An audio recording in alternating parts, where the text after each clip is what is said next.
السلام علیکم ورحمۃ اللہ وبرکاتہ۔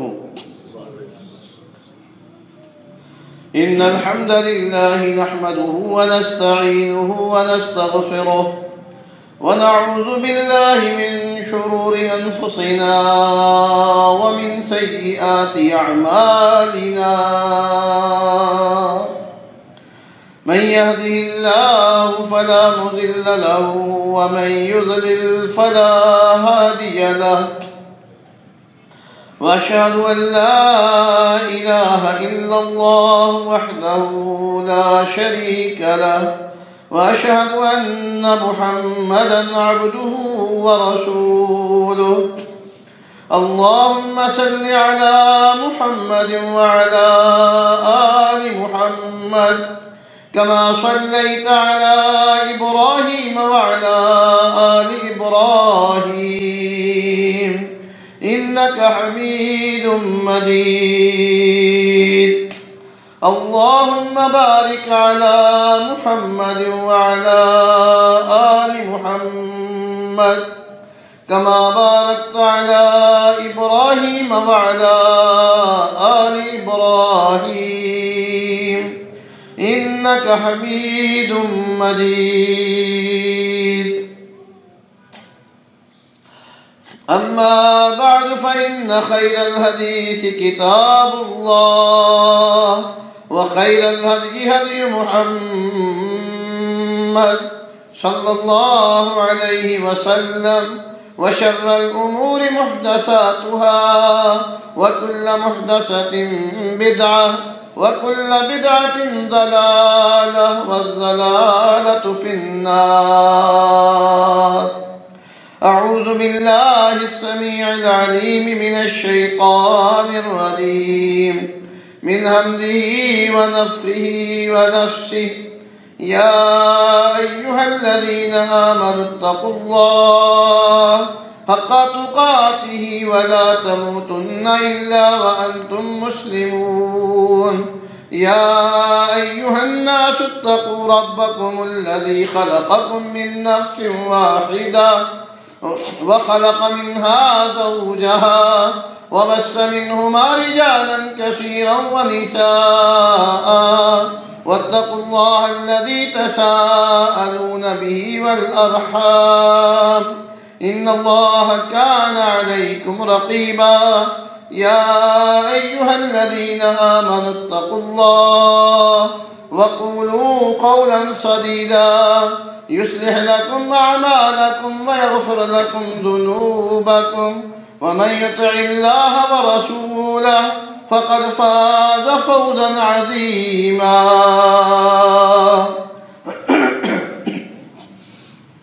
بسم الله الرحمن الرحيم.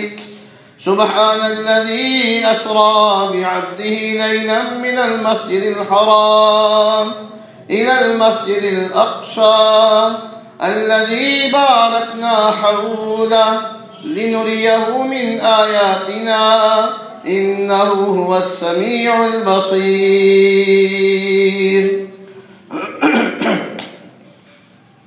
تمام قسم کی حمد و ثنا، تعریف و ستائش، تسبیح و تمجید، تکبیر و تحلیل، تعظیم و توقیر، تقدیس و تنزیہ اللہ احکم الحاکمین، مالک العلام ذو الجلال والاکرام، خالق کائنات، مالک ارض و سماوات، رازق المخلوقات وحدہ لا شریک لیہ. صلاۃ و سلام سید الاولین والآخرین، شفیع المذنبین، رئیس المصلحین، امام المتقین، سید الانبیاء والمرسلین، جناب محمد رسول اللہ صلی اللہ علیہ وعلا آلہ وبارک وسلم کے لیے. حضرات محترم، اللہ رب العزت نے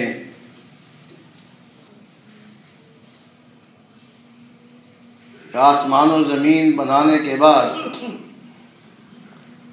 اس میں ان گنت اور لا تعداد بے شمار مخلوقات کو پیدا فرمایا ہے. یہ اللہ کی طاقت ہے، اللہ کی قدرت ہے. انسان کی جہاں تک رسائی ہو سکی ہے، جتنی وہ کوشش کر سکا ہے، اسے حوالے سے اس مخلوق کے متعلق وہ اپنی معلومات بیان کرتا ہے۔ بعض انسان کہتے ہیں کہ اس دنیا کے اندر، اس زمین پہ اللہ رب العزت نے 8,000 مخلوق بنائی ہے۔ زیادہ سے زیادہ جن لوگوں کی معلومات ہمیں پڑھنے کو ملی ہے، وہ کہتے ہیں کہ 18,000 کی تعداد ہے مخلوقات کی۔ اتنی زیادہ مخلوقات کو اللہ نے پیدا فرمایا ہے۔ اب یہ ذات تصور اپنے ذہن میں رکھنا کہ یہ 18,000 مخلوقات، اس میں نر بھی ہے، مادہ بھی ہے، اور ہر ایک کا وظیفہ اور کام الگ الگ ہے، ہر ایک کی ضروریات الگ الگ ہیں، ہر ایک کی خواہش اور چاہت الگ الگ ہے، اور ہر ایک کا کام بھی الگ الگ ہے۔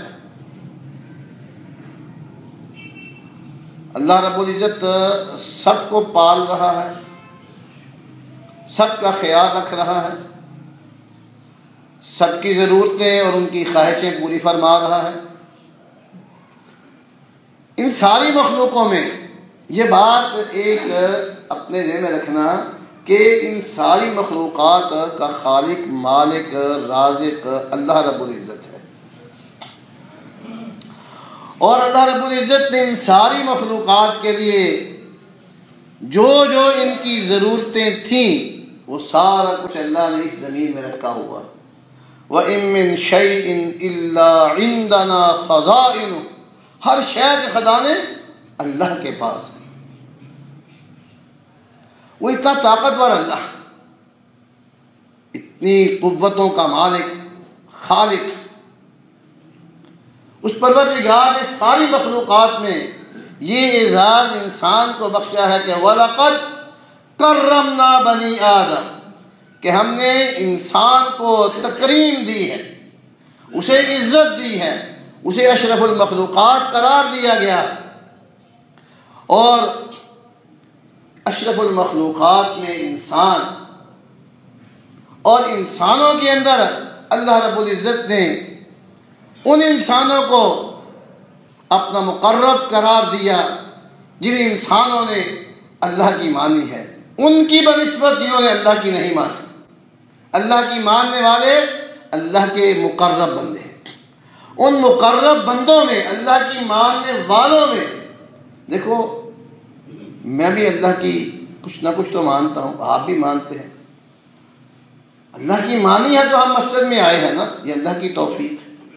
پھر ان اللہ کی ماننے والوں میں اللہ نے جو زیادہ عزت بخشی ہے وہ ان کو بخشی ہے، ان انسانوں کو بخشی ہے جنہیں اللہ رب العزت نے نبوت عطا کی ہے، جنہیں اپنا نبی بنایا ہے، اور پھر ان سے بھی زیادہ عزت اللہ نے بخشی ہے ان کو جن کو اللہ نے اپنا رسول بنایا ہے۔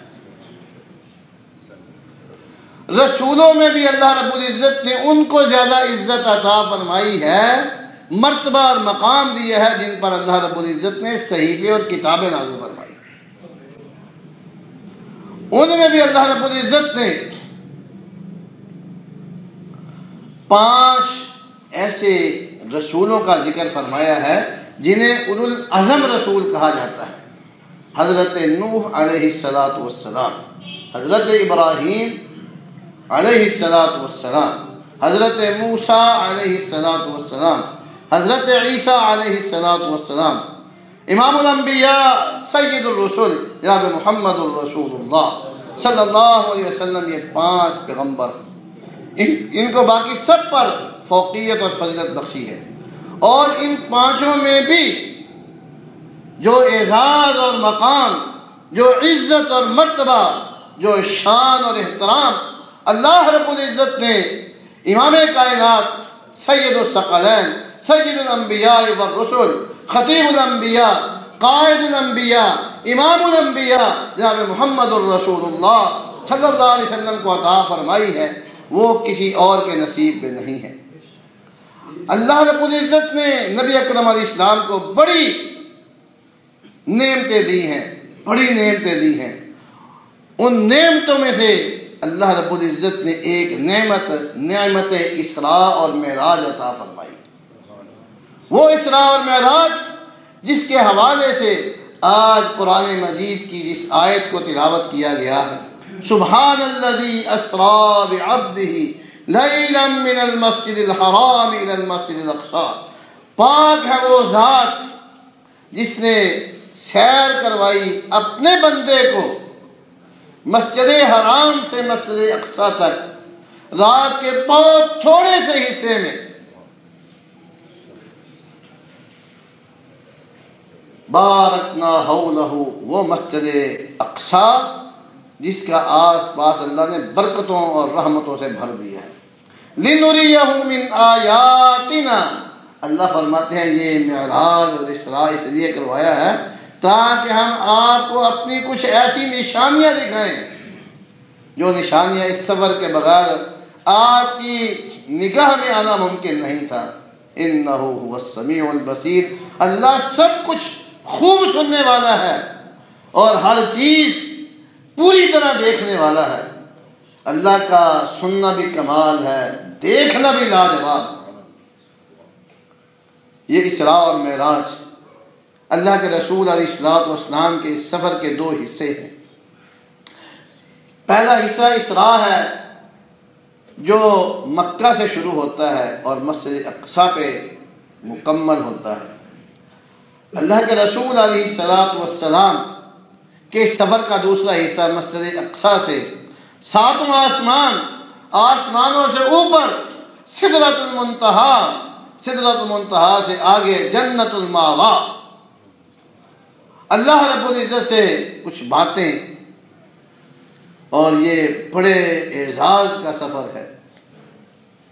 رسول اکرم صلی اللہ علیہ وآلہ وسلم کے سفر کے متعلق بعض وہ لوگ جو اسلام سے خوش نہیں ہیں لیکن اپنے آپ کو مسلمان کہتے ہیں، اور بعض وہ لوگ جو مسلمان ہے ہی نہیں، وہ کہتے ہیں کہ یہ ممکن نہیں کہ رات کے ایک تھوڑے سے حصے کے اندر مکے سے بیت المقدس، وہاں سے ساتواں آسمان، یہ کیسے ممکن ہے؟ صرف اکیلا مکے سے فلسطین تک کا سفر جو ہے مہینوں کا ہے، آنے اور جانے کا، یہ کیسے ممکن ہے؟ حضرات، میں نے جو پہلے بات عرض کی تھی نا کہ ذرا اس بات پہ غور کرنا کہ اللہ کے پاس بڑی طاقت ہے، اللہ کے پاس بڑی قوت ہے۔ حضرات، ہم نے اس طرح کی باتیں جو سنی ہیں، یا جو لوگ یہ باتیں کہتے ہیں کہ یہ کیسے ممکن ہے کہ مہینوں کا سفر رات کے تھوڑے سے حصے میں، اصل کے اندر انہوں نے اللہ کی پہچان نہیں حاصل کی۔ انہوں نے یہ سمجھا کہ جیسے ہم کمزور ہیں ایسے اللہ کمزور ہے، جیسے ہم اسباب اور وسائل کے محتاج ہیں، ذرائع کے محتاج ہیں، ایسے اللہ بھی محتاج ہے۔ نہیں، اللہ قرآن مجید میں فرماتے ہیں لیس کمثلہ شیء وہو السمیع البصیر، اللہ کی مثل کوئی شے نہیں ہے، وہ خوب سننے والا ہے اور کمال دیکھنے والا ہے۔ حضرات، میری نگاہ یہاں کھڑے ہو کے دیکھوں گا، وہاں جہاں دیوار ہے وہاں تک، اس کے پیچھے کیا ہو رہا ہے مجھے کوئی نظر نہیں آئے گا۔ اسی طرح میری سماعت جو ہے 20 30 40 گز تک ہوگی زیادہ سے زیادہ، اس سے آگے کوئی بول رہا ہے مجھے کیا پتا ہے، ساتھ والے گھر میں کوئی بات ہو رہی ہے مجھے کیا پتا ہے، مجھے نہیں سنائی دے رہا۔ گھر کے اندر رہ کر ایک جگہ پہ کھڑا ہو کے آدمی بولتا ہے، دوسرے کمرے میں دوسری جگہ پہ کھڑے کو نہیں سنائی دیتا۔ اصل غلطی اس وقت لگتی ہے جب انسان اپنی طرح اللہ کو سمجھتے ہیں، حالانکہ اللہ ہماری طرح نہیں ہے۔ اللہ رب العزت نے اس سفر کا جن لفظوں کے ساتھ آغاز فرمائے ہیں، اگر آدمی اسی پہ غور کر لے نا، اللہ فرماتے ہیں سبحان الذی، اللہ پاک ہے، اللہ سبحان ہے۔ سبحان پاک ہے، کیا مطلب ہے؟ ہر قسم کی کوتاہی سے اللہ پاک ہے، ہر قسم کے نقص سے اللہ پاک ہے، ہر قسم کی کمزوری سے اللہ پاک ہے، ہر ان محتاجیوں سے اللہ پاک ہے جن کا انسان محتاج اور ضرورت مند ہے، اللہ اس سے پاک ہے، اللہ اس سے بالا تر ہے۔ ہر اس ضرورت سے اللہ پاک ہے، جن ضرورتوں کا واسطہ انسان کو پیش آتا ہے، اللہ ان سے بالا تر ہے۔ حضرات وہی صبر ہے جو مہینوں کا صبر تھا آنے جانے کا، وہیں سے آپ دیکھ رہے کہ انسان جو بڑا کمزور ہے، جس کے پاس بڑا تھوڑا سا علم ہے، اسی انسان نے اس مہینوں کے صبر کو جو ہے گھنٹوں میں تبدیل کر لیا۔ رات کے تھوڑے حصے میں آج بھی انسان جو ہے وہ وسائل اور وہ ذرائع اور وہ سواریاں استعمال کر کے رات کے حصے میں وہاں سے ہو کے آ جاتا ہے۔ آج انسان نے بھی ایسی چیزیں، جب انسان ایسی چیزیں بنا سکتا ہے تو کیا اللہ رب العزت کے پاس طاقت نہیں ہے کہ جو ہمیں یہ شعور دینے والا ہے، جس نے ہمیں یہ عقل دی ہے کہ یہ چیزیں بناؤ، تم اپنی مسافت کو تھوڑے وقت میں طے کر سکتے ہیں۔ وہی صبر جو آج سے 100 سال پہلے ہمارے بڑوں نے مہینوں میں کیا تھا۔ ہمارے عزیزوں کے اندر، ہمارے بڑوں میں ایسے لوگ ہیں جو سال اور 2 سال سفر حج میں گزار کے آئے، پیدل جا رہے تھے، پیدل آ رہے تھے۔ آج انہی کی نسل میں ایسے لوگ ہیں کہ جو دن کے اندر جو ہے نا وہاں سے ہو کے بھی آ جاتے ہیں۔ تو اس لیے یہ کہنا کہ یہ سفر معراج آپ علیہ الصلوۃ والسلام کو اپنے وجود سمیت نہیں ہوا تھا، یہ خواب کی بات تھی، حضرات یہ خام خیالی، یہ غلط ہے۔ اگر صرف خواب کی بات ہوتی نا تو خواب میں کون سی پریشانی ہے، خواب میں کون سا انکار ہے؟ خواب آج بھی دیکھتا ہے انسان، کوئی انسان دیکھتے ہیں، کوئی عرب میں جا رہا ہے، کوئی افریقہ میں جا رہا ہے خوابوں کے اندر، کوئی امریکہ جا رہا ہے، کوئی کہاں پہنچا ہوا ہے، کوئی کہاں پہنچا ہوا ہے خوابوں کے اندر، اور وہ خواب سناتا ہے تو کوئی بھی اس کے خواب کا انکار نہیں کرتا۔ اگر خواب کی بات ہی ہوتی، اللہ کے رسول علیہ الصلوۃ والسلام نے جب اس سفر کا واقعہ مکے کے لوگوں کو واپس آ کے سنایا تھا تو وہ کبھی بھی انکار نہ کرتے، اس وقت بھی خوابیں آتی تھی لوگوں کو۔ اللہ کے رسول علیہ الصلوۃ والسلام نے یہ بات بیان فرمائی ہے، احادیث کی کتابوں کے اندر باقاعدہ طور پر جو ہے ایک پورا عنوان اور چیپٹر ہے رؤیا کا۔ عربی کے اندر رؤیا کا مطلب ہوتا ہے خواب۔ اگر خواب کی بات ہی ہوتی اس کا انکار تو نہیں۔ اللہ کے رسول علیہ الصلوۃ والسلام کو کئی خوابیں آئی ہیں، صحابہ کرام کو خوابیں آتی تھی، صحابہ کرام اللہ کے رسول سے خوابوں کی تعبیریں پوچھا کرتے تھے۔ قرآن مجید میں یوسف علیہ السلام کا واقعہ بڑی تفصیل سے آتا ہے، اسی واقعہ کا ایک جزء اور ایک حصہ جو ہے ان کے قید کے 2 ساتھیوں کی خواب کا بھی بیان ہوا ہے۔ تو خواب کی بات اگر ہوتی تو مشرکین مکہ کبھی بھی انکار نہ کرتے، اور یہ بات کبھی بھی ابو جہل وغیرہ نہ کرتا ابو بکر کو، صدیق رضی اللہ تعالیٰ عنہ کو، کہ آج نئی بات سنیے کہ تمہارا ساتھی کہتا ہے کہ رات کو بیت المقدس سے ہو کے آ گیا ہے، وہاں سے آ کے آسمانوں کی سیر کر کے آ گیا۔ جناب ابو بکر نے کہا تھا، کس نے کہا ہے؟ کہا ایسے ممکن ہے؟ کہا کس نے کہا؟ کہا تمہارے ساتھی نے کہا۔ اگر انہوں نے کہا ہے تو میں 100% سچ کہا۔ تو یہ صبر آپ علیہ الصلوۃ والسلام کو بیداری کی حالت میں ہوا ہے، اپنے جسم کے ساتھ ہوا ہے، اور نبی اکرم صلی اللہ علیہ وسلم کا اس صبر جو ہے اسے بیان کرنے والے بے شمار صحابہ کرام ہیں۔ اس کا تھوڑا سا خلاصہ آج کی اس مختصر سی نشست میں چند باتیں عرض کی جائیں گی۔ حضرت انس رضی اللہ تعالیٰ عنہ کہتے ہیں نبی اکرم صلی اللہ علیہ وسلم حضرت ام ہانی کے گھر میں تھے، بعض حدیثوں میں آتا ہے کہ اپنے گھر کے اندر تھے، پھر وہاں سے اللہ کے رسول علیہ الصلوۃ والسلام فرماتے ہیں کہ مجھے میرے پاس جناب جبرائیل آئے، اور وہاں سے مجھے حتیم کے اندر لایا گیا، مسجد حرام میں حتیم جو جگہ ہے وہاں مجھے لایا گیا، اور وہاں لا کر مجھے سلا دیا گیا۔ صحیح طور پر نہ میں گہری نیند میں تھا اور نہ ہی جاگ رہا تھا. پنجابی میں کہتے ہیں جاگو میٹی، جاگو میٹی. اس کیفیت کے اندر تھا میں، کچھ جاگ رہا تھا کچھ سو رہا تھا. ایسی کیفیت میں تھا کہ میرے پاس جناب جبرائیل آئے اور وہاں سے مجھے انہوں نے اٹھایا اور جہاں زمزم کا چشمہ ہے وہاں مجھے لے گئے اور وہاں لے جا کر کے مجھے لٹایا اور میرے سینے کو ناف تک جو ہے وہ چاک کر دیا گیا. جیسے آج کل جو بائی پاس ہوتا ہے، دل نکال کر اس کا آپریشن کیا جاتا ہے بائی پاس. اللہ کے رسول علیہ السلام کا شق صدر ہوا، سینہ چاک ہوا، کھولا گیا اور زمزم کے پانی سے آپ کے سینہ انور کو دھویا گیا، آپ کے دل اطہر کو پاک اور صاف کیا گیا. حدیث کے اندر آتا ہے اللہ کے رسول علیہ السلام نے فرمایا کہ ایمان اور حکمت سے بھر دیا گیا.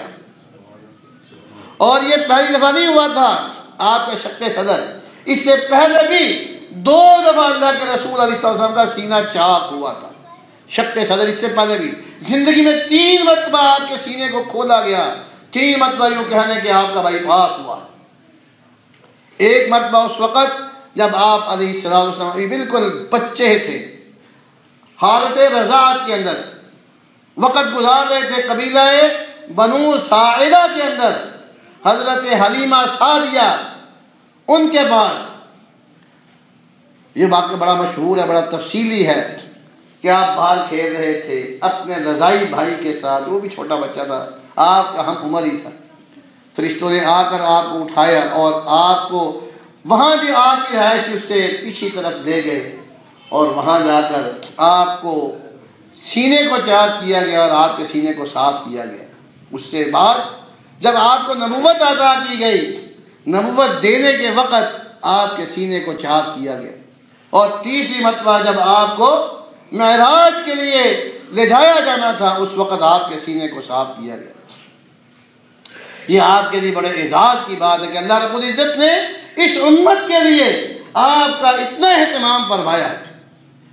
یہ اللہ کی طرف سے ہمارے اوپر بہت بڑی رحمت ہے، بہت بڑی نعمت ہے کہ ہمیں حضرت محمد الرسول اللہ صلی اللہ علیہ وسلم جیسی عظیم الشان شخصیت جو ہے بحیثیت نبی رسول رہبر رہنما اور امام جو ہے وہ دیے گئے اور مقرر کیے گئے ہمارے لیے. اللہ کے رسول فرماتے ہیں جب میرے سینے کو صاف کر دیا گیا پھر ایک سواری میرے پاس لائی گئی جو گھوڑے سے چھوٹی اور گدھے سے بڑی تھی، خچر کے قریب برابر تھی، جسے براق کہا جاتا ہے. اس کے اوپر مجھے بٹھایا جانے لگا تو وہ براق جو ہے نا وہ جوش میں آ گیا، ہلنے لگا. جناب جبرائیل نے کہا اسے مخاطب کر کے کہ آج تک اتنا عزت والا انسان تیرے اوپر کبھی سوار نہیں ہوا، تو کیا کر رہا ہے؟ وہ پسینہ پسینی ہو گیا. اللہ کے رسول علیہ السلام نے اس پر سواری کی. آپ فرماتے ہیں حد نگاہ تک اس کا پاؤں جو ہے پڑتا تھا، جہاں تک نظر آتا تھا وہاں جا کے اس کا پاؤں. اس پر سوار ہو کر میں بیت المقدس میں پہنچا اور جا کے میں نے وہاں اس کنڈے کے ساتھ جو ہے اس حلقے کے ساتھ اپنی اس سواری کی رسی کو باندھا جہاں انبیاء باندھا کرتے تھے.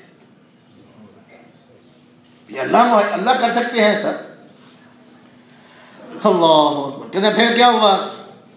کہتے ہیں پھر وہاں میرے پاس اللہ کی طرف سے بطور مہمانی کے 2 برتن پیش کیے گئے. ایک برتن کے اندر دودھ تھا اور دوسرے برتن کے اندر شراب تھی. میں نے دودھ والا برتن اٹھا لیا اور دودھ نوش کیا، اسے پیا. جناب جبرائیل نے کہا اللہ کے رسول علیہ السلام سے، حضرات ذرا غور فرمانا جناب جبرائیل کے جملے پہ، کہا اے پیغمبر علیہ السلام اگر آپ شراب اٹھا لیتے اسے پیتے لغوت امتوں کا، آپ کی امت برباد ہو جاتی، آپ کی امت گمراہ ہو جاتی. آپ نے دودھ کو اٹھایا اور اسے پیا ہے، یہ فطرت کی چیز ہے. آج مسلمانوں کے ملک کے اندر جو ہے عام شراب کے پرمٹ بھی جاری ہوتے ہیں، پرواہ نہیں. اور یہ گمراہی ہے، اسے فرشتہ بھی گمراہی کہتا ہے. اللہ کے رسول علیہ السلام نے بھی اسے منع فرمایا ہے، اللہ رب العزت نے بھی اس سے منع کیا ہے، قرآن میں بھی یہ بات آتی ہے، حدیث میں بھی یہ بات آتی ہے کہ شراب حرام ہے، شراب نوش جو ہے اس پر لعنت ہے۔ تو بہرحال دودھ نوش کیا اور اس کے بعد میں نے وہاں 2 رکعت نماز پڑھی۔ اس کے بعد جناب جبرائیل مجھے لے کر پہلے آسمان پہ جاتے ہیں، وہاں آسمان پہ دروازہ کھٹکھٹایا جاتا ہے، آسمان کے جو نگہبان فرشتے مقرر ہیں وہ پوچھتے ہیں کون ہے، جواب دیتے ہیں کہ جبرائیل ہوں۔ کہا ٹھیک ہے، آپ کے ساتھ؟ کہا محمد الرسول اللہ۔ سارے الرٹ ہو جاتے ہیں، تیار ہو جاتے ہیں، اور بڑے احترام کے ساتھ آسمان کا دروازہ کھولا جاتا ہے اور آپ کو ویلکم کیا جاتا ہے، آپ کو خوش آمدید کہا جاتا ہے۔ اللہ کے رسول فرماتے ہیں کہ وہاں جناب آدم علیہ السلام سے میری ملاقات ہوتی ہے اور میں جا کے السلام علیکم بولتا ہوں تو آگے سے مجھے جناب آدم علیہ السلام کہتے ہیں مرحبا بالنبی الصالح وبالابن الصالح، میرے بیٹے کو اور نیک ترین نبی کو میں سلوٹ کرتا ہوں۔ یہ جناب آدم کہتے ہیں، میں انہیں خوش آمدید کہتا ہوں، اہلاً سہلاً مرحبا کہتا ہوں جناب آدم علیہ السلام کو۔ اللہ کے رسول فرماتے ہیں کہ میں نے وہاں کیا دیکھا ہے، حضرت آدم علیہ السلام تشریف فرما ہے، دائیں دیکھتے ہیں تو مسکرا اٹھتے ہیں، بائیں دیکھتے ہیں تو رو پڑتے ہیں۔ میں نے کہا یہ کیا بات ہے؟ جناب جبرائیل نے کہا دائیں طرف جناب آدم علیہ السلام کی وہ اولاد ہے، وہ انہیں نظر آتی ہے جو کامیاب ہے، جنہیں جنت میں جانا ہے، اور بائیں طرف وہ لوگ نظر آتے ہیں ان کو جو ان کی اولاد میں سے ناکام اور نامراد ہو گئے ہیں، جو جہنم میں جانے والے ہیں۔ اس لیے کامیاب اولاد کو دیکھ کے خوش ہوتے ہیں، ناکام کو دیکھ کر پریشان ہو جاتے ہیں۔ دوسرے آسمان پہ جاتے ہیں، کہا وہاں مجھے 2 نبیوں سے ملاقات کروائی گئی اور دونوں کا آپس میں رشتہ، دونوں خالہ زاد بھائی تھے، ایک کا نام عیسیٰ اور دوسرے کا نام یحییٰ علیہ السلام تھے۔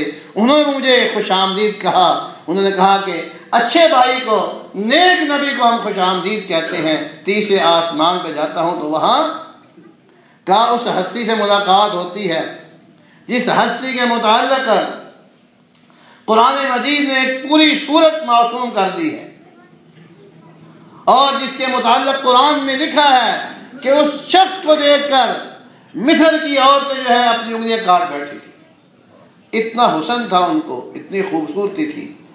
وہاں یوسف علیہ السلام سے ملاقات ہوتی ہے، وہاں بھی سلام دعا خوش آمدید کے بعد چوتھے آسمان پہ جاتے ہیں، وہاں حضرت ادریس علیہ السلام سے ملاقات ہوتی ہے۔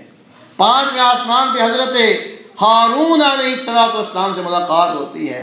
6ٹھے آسمان پہ حضرت ابراہیم علیہ السلام، موسیٰ علیہ السلام سے ملاقات ہوتی ہے، اور 7ویں یہ 6ٹھے آسمان پہ جب ملاقات ہوتی ہے موسیٰ علیہ السلام سے، اور جہاں سے آگے چلتے ہیں نا تو حدیث میں آتا ہے، آپ فرماتے ہیں کہ موسیٰ علیہ السلام رونے لگ جاتے ہیں۔ پوچھا کیا ہوا، آپ کیوں رو رہے ہیں؟ کہا میں رو رہا ہوں اس لیے کہ میرے بعد آنے والا اس کی امت مجھ سے زیادہ تعداد کے اندر، میری امت سے زیادہ تعداد میں جنت میں جائے گی۔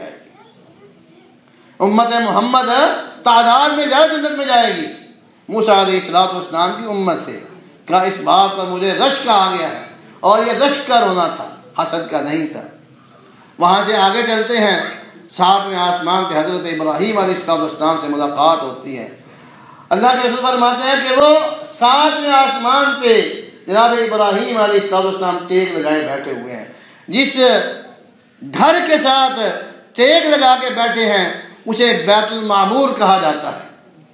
جناب نبی اکرم علیہ السلام فرماتے ہیں بیت المعمور اس گھر کے اندر، وہ گھر وہاں ہے جہاں زمین کے اندر بیت اللہ ہے، بالکل اس کی سیدھ کے اندر اوپر 7ویں آسمان پہ بیت المعمور ہے۔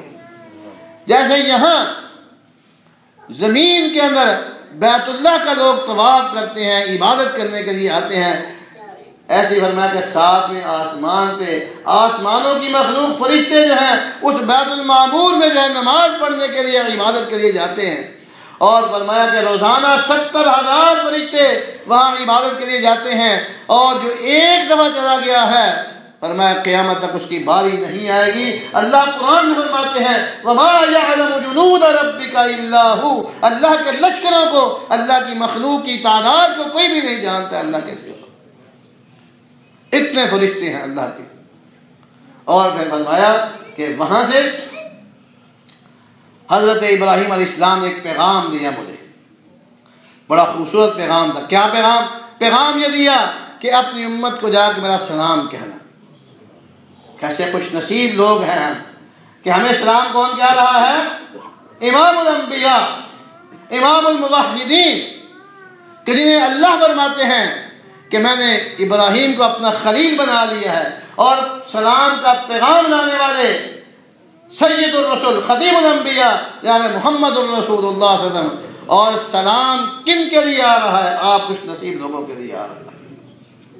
کہا اپنی امت کو میرا سلام کہنا، اور ساتھ ہی ایک بات بھی ان کو بتا دینا، کہنا کہ جنت بالکل صاف چٹیل میدان ہے، اس میں سبزہ نہیں ہے، درخت نہیں ہے، اس کے لیے تم نے پتہ کیا کرنا ہے؟ سبحان اللہ، سبحان الذی اسریٰ بعبدہ لیلا من المسجد الحرام۔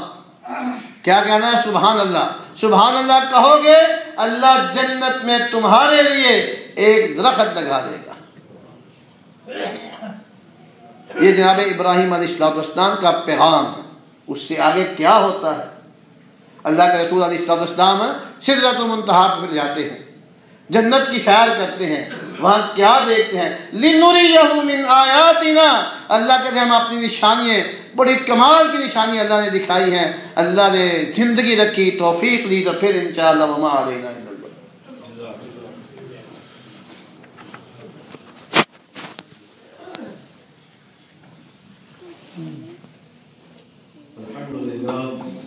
الحمدللہ وحدہ والصلاة والسلام علی رسول اللہ۔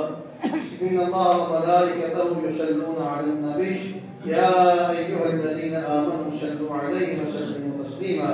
اللهم صل على محمد وعلى آل محمد كما صليت على إبراهيم وعلى آل إبراهيم إنك حميد مجيد۔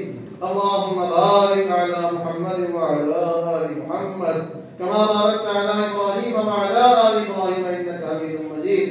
وقال النبي صلى الله عليه وسلم لا إيمان لمن لا أمانة له ولا دين لمن لا عهد له۔ بیماروں کے لیے دعا فرمائیں، اللہ صحت تندرستی عطا فرمائے۔ ہمارے کچھ عزیز بھی ہیں، کچھ دوست بھی، اور کچھ یہاں کے ساتھ ہیں، دعا کے لیے کہا ہے، دعا فرمائیں کہ اللہ سب جنہوں نے دعا کے لیے کہا ہوا ہے انہیں بھی، اور جنہوں نے نہیں کہا، اللہ سب بیماروں کو جلد اور مکمل تندرستی عطا فرمائے۔